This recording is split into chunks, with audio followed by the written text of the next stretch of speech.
Hi, everyone. This is the Love and Money Show. And today we're going to talk about what is currently going on with inflation and some of the things that you can do about what is going on with inflation.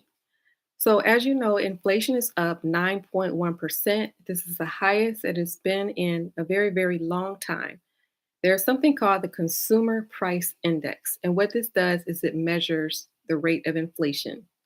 So inflation is 9.1%, like I stated before. So the feds will have to do something about this. And what they plan to do is increase the interest rates. The interest rates have already been increased, as you know. They plan to do this more times, like around five more times by the end of this year, until they can get the prices up so high that you stop buying. So, say for example, an item may cost $80. Next month, 90, next month 110, next month 120, next month 150. So maybe by the time this $80 product becomes $150, maybe you'll stop buying it. So that is the goal with the interest rates. That's just an example of what is happening. And so what they desire for you to do is number one, stop spending. Number two, stop borrowing. So, something you can do is what you should be doing anyway, regardless of what economic situation or times that we're in, is tracking your spending. And so, getting a notebook on one side of the notebook, write down necessities. On the other side of the notebook, write down discretionary. And every time you spend money, decide what column is this. Is this something that you need or is this something that you desire?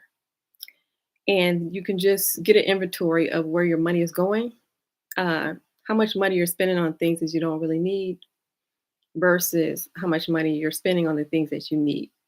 So you can have a better idea of where your money is going. You can congratulate yourself on days when you don't spend any money at all. And then you can do something as far as with the discretionary spending. Perhaps one month you avoid one discretionary spending item.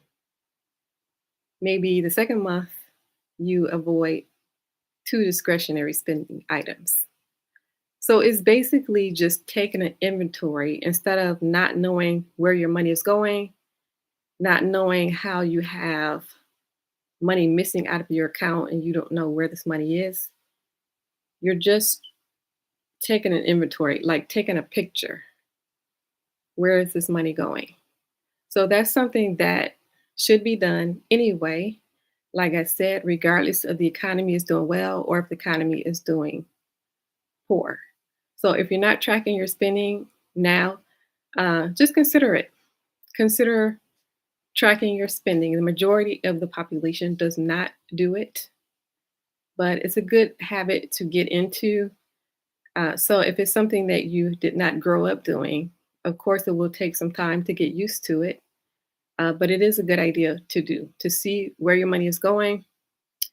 And uh, so that's that with the tracking your spending. So as you know, everything is up. Food is up. Gas is up. Commodities is up. And so as far as the gas prices, the administration is actually doing something with the gas prices. They are working on the gas prices. And what they have done is there's something called the Strategic Petroleum Reserve. Strategic Petroleum Reserve. And what this is it looks like tunnels, if actually pipes. So if you can imagine uh, a pipe, imagine a big pipe, not a small pipe. Like imagine a pipe, and uh, so this pipe it starts here and it just extends.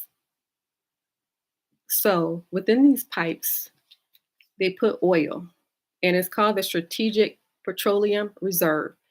This is underground, and it is kept in Texas and Louisiana. And what they do is they use these for emergencies only. So there's documentation that it's been used in 1991 with the Persian Gulf War, Operation Desert Storm. It's been used in 2005 with Hurricane Katrina, and then it was used in 2011 to offset Libya's production curtailment. So, what the administration has done is they have tapped into this strategic petroleum reserve, this underground source of pipes. And what it does, it holds oil and it's for emergencies only. And so what they plan to do is they are using 1 million barrels per day. They're putting 1 million barrels per day on the market over the next 6 months. And they are getting it from this underground source that is usually only used for emergencies. And this is what they are doing to attempt to fight the gas prices. As you know, the gas prices are high as a result of the war, the Russia and Ukrainian war. The United States, Britain, and Canada, they stopped oil from coming over here from Russia. So they have sanctioned Russia's oil. Therefore, if we have less oil coming over here, that means that the prices are higher. As you know, some businesses are, in spite of the war, that they have sanctioned Russia's oil, meaning they blocked Russia's oil from coming over here, meaning that there is less here. And if there's less of anything, then the price is going to go high. Besides the Russian and Ukrainian war, you know that some businesses are not completely ethical. And so they do have the ability to rise their prices, even if it is unnecessary. So, this is what is going on with the war and what is called the Strategic Petroleum Reserve underground in Texas and Louisiana. And so, the United States has one of the largest oil reserves used for emergencies. Also, China has one, and then also Japan has this. So, what does this have to do with you? Well, because of the fact that all the prices are going up and they want you to stop spending your money, you can do things like track your spending, which you should be doing anyway. And then also, the high prices will cause the stocks to go down. So they are expecting that the stocks to go down. So what does this have to do with you? Regardless of the fact that they are expecting that the stock market will be on a decline, don't stop investing. Continue investing. So investing is a long-term gain. You are buying these stocks and holding them 2 years, 3 years, 5 years, 10 years, 15 years. This is a long term gain. So, no matter if we are in a downturn, which we are, economic downturn, or if the economy is doing well, the goal is that you continue dollar cost averaging. No matter what you hear people say, you may hear people say they are not buying the dip or they have not invested in the stock market. Remember, this is a long-term gain.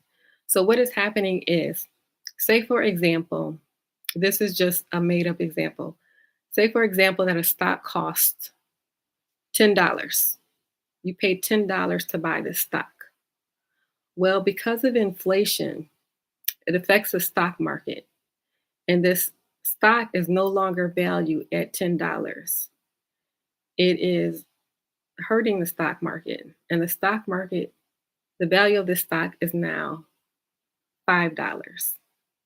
So you originally take $10 out of your pocket and you buy this stock. Now, the money that you take out of your pocket to buy the stock is $5. So you're buying this same stock that you would buy for $10, you're buying it for $5, meaning that it's cheaper for you to buy stocks right now in this time with this downturn of the economy. It is better for you to buy stocks now. You are buying them cheaper. Then the stock market, as the economy recovers, the stocks will recover and the stocks they will rise, and they will rise higher to even the initial $10. So keeping it for long periods of time, this $10 stock, hold it, hold it for 10 years. So it's five. The economy is bad. You hold it for 10 years. This value, it rises as the economy gets better. The economy is getting better.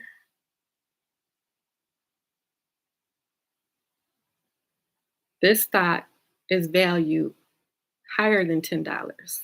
It's valued at $50, for example. So you started at 10, went down to 5, now it's at 50. That's how the stock market works. Even if it were to go down again from 50 to 40, that 40 is higher than this 10 that you started at. So whatever you do not stop investing in the stock market. Keep in mind, I'm not a financial advisor. I don't give financial advice. This is for educational, informational purposes only. If you like this channel, please share it with one other person. Please hit the like and subscribe button. Also, leave your thoughts in the comments. Let me know your thoughts. Thank you for listening and have a great rest of your night.